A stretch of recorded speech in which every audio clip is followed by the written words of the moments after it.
오늘 하나님께서 우리에게 주신 말씀은 사도행전 26장 1절에서 32절까지 말씀입니다. 사도행전 26장 1절에서 32절까지 말씀 우리 함께 읽겠습니다. 아그리빠가 바울에게 이르되 너를 위하여 말하기를 내게 허락하노라 하니 이에 바울이 손을 들어 변명하되 아그리빠 왕이여 유대인이 고발하는 모든 일을 오늘 당신 앞에서 변명하게 된 것을 다행히 여기나이다. 특히 당신이 유대인의 모든 풍속과 문제를 아심이니이다. 그러므로 내 말을 너그러이 들으시기를 바라나이다. 내가 처음부터 내 민족과 더불어 예루살렘에서 젊었을 때 생활한 상황을 유대인들이 다 아는 바라. 일찍부터 나를 알았으니 그들이 증언하려 하면 내가 우리 종교의 가장 엄한 팔을 따라 바리새인의 생활을 하였다고 할 것이라. 이제도 여기 서서 신문 받는 것은 하나님이 우리 조상에게 약속하신 것을 바라는 까닭이니 이 약속은 우리 12지파가 밤낮으로 간절히 하나님을 받들어 섬김으로 얻기를 바라는 바인데 아그리빠 왕이여 이 소망으로 말미암아 내가 유대인들에게 고소를 당한 것이니이다. 당신들은 하나님이 죽은 사람을 살리심을 어찌하여 못 믿을 것으로 여기나이까? 나도 나사렛 예수의 이름을 대적하여 많은 일을 행하여야 될 줄 스스로 생각하고 예루살렘에서 이런 일을 행하여 대제사장들에게서 권한을 받아가지고 많은 성도를 옥에 가두며 또 죽일 때에 내가 찬성 투표를 하였고 또 모든 회당에서 여러 번 형벌하여 강제로 모독하는 말을 하게 하고 그들에 대하여 심히 격분하여 외국 성에까지 가서 받게 하였고 그 일에 대제사장들의 권한과 위임을 받고 다메섹으로 갔나이다. 왕이여 정오가 되어 길에서 보니 하늘로부터 해보다 더 밝은 빛이 나와 내 동행들을 둘러 비추는지라. 우리가 다 땅에 엎드려짐에 내가 소리를 들으니 히브리 말로 이르되 사울아 사울아 내가 어찌하여 나를 박해하느냐. 가시채를 뒷발질하기가 내게 고생이니라. 내가 대답하되 주님 누구시니이까? 주께서 이르시되 나는 내가 박해하는 예수라. 일어나 너의 발로 서라. 내가 내게 나타난 것은 곧 내가 나를 본 일과 장차 내가 내게 나타난 일에 너로 종과 증인을 삼으려 함이니 이스라엘과 이방인들에게서 내가 너를 구원하여 그들에게 보내어 그 눈을 뜨게 하여 어둠에서 빛으로 사탄의 권세에서 하나님께로 돌아오게 하고 죄 사함과 나를 믿어 거룩하게 된 무리 가운데서 기업을 얻게 하리라 하더이다.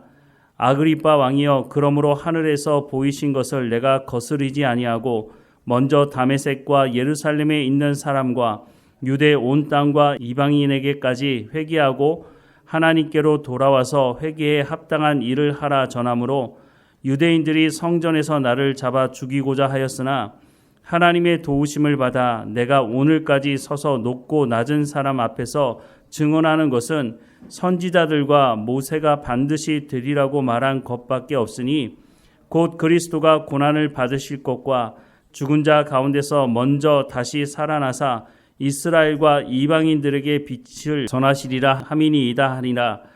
바울이 이같이 변명하매 베스도가 크게 소리내어 이르되 바울아 내가 미쳤도다. 내 많은 학문이 너를 미치게 한다 하니 바울이 이르되 베스도 각하여 내가 미친 것이 아니요 참되고 온전한 말을 하나이다. 왕께서는 이 일을 아시기로 내가 왕께 담대히 말하노니 이 일에 하나도 아시지 못함이 없는 줄 믿나이다. 이 일은 한쪽 구석에서 행한 것이 아니니이다. 아그리빠 왕이여 선지자를 믿으시나이까? 믿으시는 줄 아나이다. 아그리빠가 바울에게 이르되 내가 적은 말로 나를 권하여 그리스도인이 되게 하려 하는도다. 바울이 이르되 말이 적으나 많으나 당신뿐만 아니라 오늘 내 말을 듣는 모든 사람도 다 이렇게 결박된 것 외에는 나와 같이 되기를 하나님께 원하나이다 하니 왕과 총독과 버니게와 그 함께 앉은 사람들이 다 일어나서 물러가 서로 말하되 이 사람은 사형이나 결박을 당할 만한 행위가 없다 하더라. 이에 아그리빠가 베스도에게 이르되 이 사람이 만일 가이사에게 상소하지 아니하였더라면 석방될 수 있을 뻔하였다 하니라. 아멘. 바울은 로마에 가기를 원했습니다. 하지만 하나님께서 로마로 가라고 말씀하시지 않았기 때문에 로마에 가지는 않았습니다. 그런데 이제 예루살렘에 와 있을 때, 그리고 예루살렘에서 붙잡혔을 때 하나님께서 바울에게 로마에 갈 것에 대한 말씀을 하셨죠. 사도행전 23장 11절 말씀해 보면 그날 밤에 주께서 바울 곁에 서서 이르시되 담대하라, 내가 예루살렘에서 나의 일을 증언한 것 같이 로마에서도 증언하여야 하리라 라고 말씀하고 있습니다. 그런데 바울에게 닥친 상황은 로마에 갈 수 있는 상황이 아니었습니다. 예루살렘에서 붙잡혀서 가이사랴로 이동하게 되었는데 그 가이사랴에서 2년 동안 묶여 있었습니다. 바울과 같은 사람이 2년 동안 복음을 전하지 못하고 묶여 있었다고 하는 것이 얼마나 큰 손해입니까? 바울과 같은 사람이 2년 동안 묶여 있었다는 것, 복음을 전하는 입장에서 보면 엄청난 손해라고 볼 수 있는 것이죠. 바울이 돌아다니면서 복음을 전해야 더 많은 사람들이 복음을 듣지 않겠습니까? 그런데 바울이 그렇지 못한 상태로 있었다는 것입니다. 바울이 이렇게 2년 동안 묶여 있을 때에 그러면 바울뿐만 아니라 복음을 전하는 사람들에게 있어서는 큰 손해라고 생각할 수 있지만 또 다른 한편으로는 그렇지 않다는 것입니다.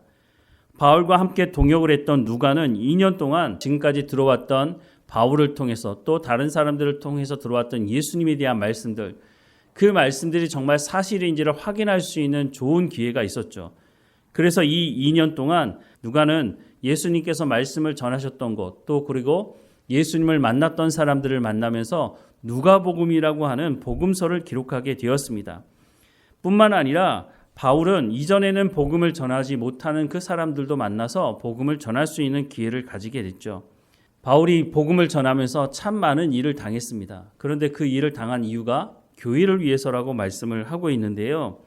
고린도 후서 11장 23절에서 28절 말씀해 보면 그들이 그리스도의 일꾼이냐 정신없는 말을 하거니와 나는 더욱 그러하도다.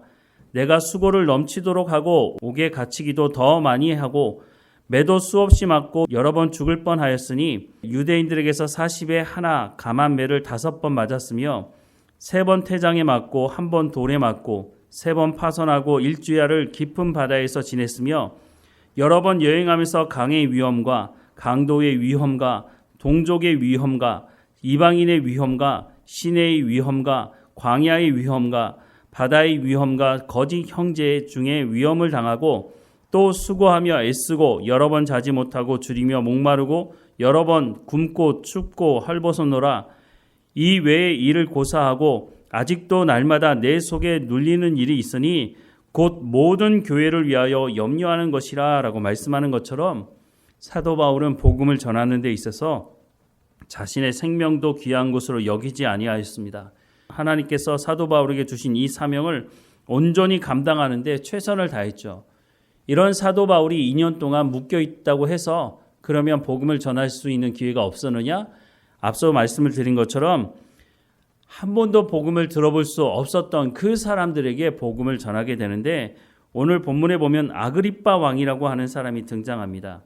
이 아그리빠는 아그리빠 2세를 말하는데 아그리빠 1세는 사도 야고보를 죽였던 사람이죠. 그 아들입니다.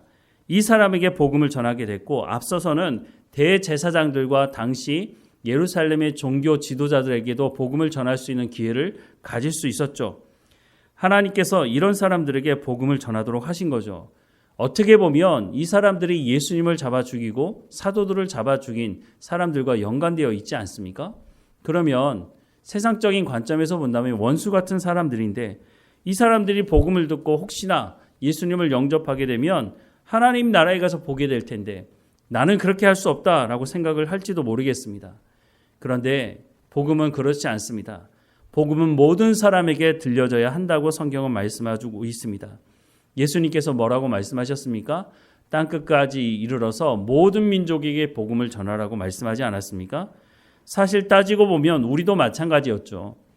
에베소서 2장 1절부터 9절 말씀해 보면 그는 허물과 죄로 죽었던 너희를 살리셨도다. 여기서 말하는 너희는 누굽니까? 첫 번째는 에베소 성도들을 말하는 것이죠. 예수 믿기 전에 어떤 상태였다고요? 허물과 죄로 죽었던 그런 상태에 있었던 너희를 예수님께서 살려주신 것 아니냐라고 말을 시작하는 거죠. 2절 말씀에 보면 그때 너희는 그 가운데서 행하여 이 세상 풍조를 따르고 공중의 권세 잡은 자를 따랐으니 곧 지금 불순종의 아들들 가운데서 역사하는 영이라. 전에는 우리도 다 그 가운데서 우리 육체의 욕심을 따라 지내며 육체와 마음이 원하는 것을 하여 다른 이들과 같이 본질상 진노의 자녀이었더니 긍휼이 풍성하신 하나님이 우리를 사랑하신 그 큰 사랑을 인하여 허물로 죽은 우리를 그리스도와 함께 살리셨고 너희는 은혜로 구원을 받은 것이라. 또 함께 일으키사 그리스도 예수 안에서 함께 하늘에 앉히시니 이는 그리스도 예수 안에서 우리에게 자비하심으로써 그 은혜의 지극히 풍성함을 오는 여러 세대에 나타내려 하심이라. 너희는 그 은혜에 의하여 믿음으로 말미암아 구원을 받았으니 이것은 너희에게서 난 것이 아니요 하나님의 선물이라. 행위에서 난 것이 아니니 이는 누구든지 자랑하지 못하게 함이라 라고 말씀하고 있습니다. 우리가 어떤 상태에 있었다는 것을 기억한다면 사도 바울이 아그리빠 왕에게 또 베스도에게 또 대제사장들과 종교 지도자들에게 복음을 전하는 것은 너무 당연한 사실이라고 하는 것입니다. 우리가 복음을 전할 때도 마찬가지입니다. 저 사람은 복음을 듣고 하나님 나라 가면 안 되는데 이런 생각을 해서는 안 된다고 하는 것이죠. 또 우리가 복음을 전하면서 주의해야 할 것이 한 가지 있는데 간증을 할 때 이 주의를 해야 하는 것이 있습니다. 적지 않은 사람들이 간증을 하면서 자신이 뭔가 특별하기 때문에 하나님의 은혜를 경험한 것이다 라고 자랑하는 사람들이 있다는 거죠. 바울은 그렇게 하지 않았습니다. 바울은 자신이 어떻게 구원을 받았는지를 말하면서 예수 그리스도를 드러내기 원했습니다. 그래서 오늘 본문 29절에 이렇게 말씀합니다.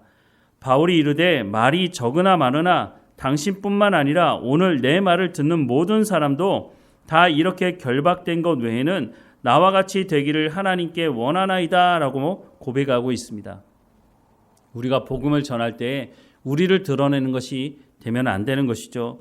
우리를 통해서 역사하신 하나님이 누구이신지, 우리를 구원하신 예수님이 누구이신지에 대해서 증언해야 하는 것이지, 내가 특별하기 때문에 하나님 나를 사랑하셔서 나를 구원하셨다고 말한다면 그 복음을 듣는 사람들은 그 복음을 받아들이기 쉽지 않을 것이라고 하는 것이죠. 빌립보서 1장 20절에서 21절 말씀해 보면 나의 간절한 기대와 소망을 따라 아무 일에든지 부끄러워하지 아니하고 지금도 전과 같이 온전히 담대하여 살든지 죽든지 내 몸에서 그리스도가 존귀하게 되게 하려 하나니 이는 내게 사는 것이 그리스도니 죽는 것도 유익함이라 라고 말씀을 하고 있습니다. 이와 같은 마음을 가지고 우리가 복음을 전해야 한다는 것입니다. 그래서 우리가 낮은 자리로 내려가서 복음을 전해야 합니다. 내가 뭔가 배웠기 때문에, 내가 뭔가 가지고 있기 때문에 높은 자리에서 내가 좋은 거 너희한테 주는 거야, 이런 마음으로 복음을 전해서는 안 된다고 하는 것입니다. 예수님도 우리 가운데 낮아지라고 말씀하고 있습니다. 우리가 낮은 자리 가운데 내려갈 때에 하나님께서 우리를 높이신다고 말씀하고 있지 않습니까? 우리가 복음을 전할 때 그 상대가 누구이든지 간에 우리가 낮은 자세로 그 사람들에게 복음이 무엇인지를 증거할 수 있도록, 또한 내가 드러나지 아니하고 하나님의 영광이 드러날 수 있도록 복음을 증거해야 할 것입니다. 바울이 그렇게 했을 때 교회가 세워졌고, 바울이 그렇게 했을 때 복음을 듣지 않을 것 같은 사람들이 복음을 듣고 주께로 돌아왔던 것을 기억해야 할 것입니다. 오늘도 하나님 앞에 성령의 충만함을 구하고 하나님의 말씀으로 채워지고 우리가 낮은 자세로 하나님의 복음을 전하는 우리의 삶이 되기를 주님의 이름으로 축원합니다. 기도하겠습니다. 사랑하는 하나님, 우리 가운데 말씀으로 채워주시고 우리가 그 말씀을 온전히 붙들고 성령의 열매를 맺어가는 삶이 될 수 있도록, 또한 우리의 삶의 현장에서 우리가 낮은 자리에서 다른 사람에게 복음을 증거하는 우리의 삶이 될 수 있도록 인도해 주옵소서. 우리 가운데 선입견을 가지고 복음을 전하지 않도록 모든 민족에게 가서 복음을 전하라고 말씀하셨던 것처럼 예수님 우리와 함께 하시니 누구에게든지 우리가 복음을 담대히 전하는 우리의 삶이 될 수 있도록 우리의 삶을 주장하시고 인도해 주옵소서. 오늘 어느 곳에 있든지 깨어있게 하시고 주님 주시는 그 은혜와 주님 주시는 평안함을 누리며 살아가는 우리의 삶이 될 수 있도록 인도해 주옵소서. 우리의 육체의 연약함도 하나님께 고백합니다. 강건하여지게 하시고 하나님과 동행하며 살아가며 감사하는 우리의 삶이 될 수 있도록 인도해 주옵소서. 늘 우리와 함께 하시는 하나님 감사하고 예수님의 이름으로 기도드립니다. 아멘.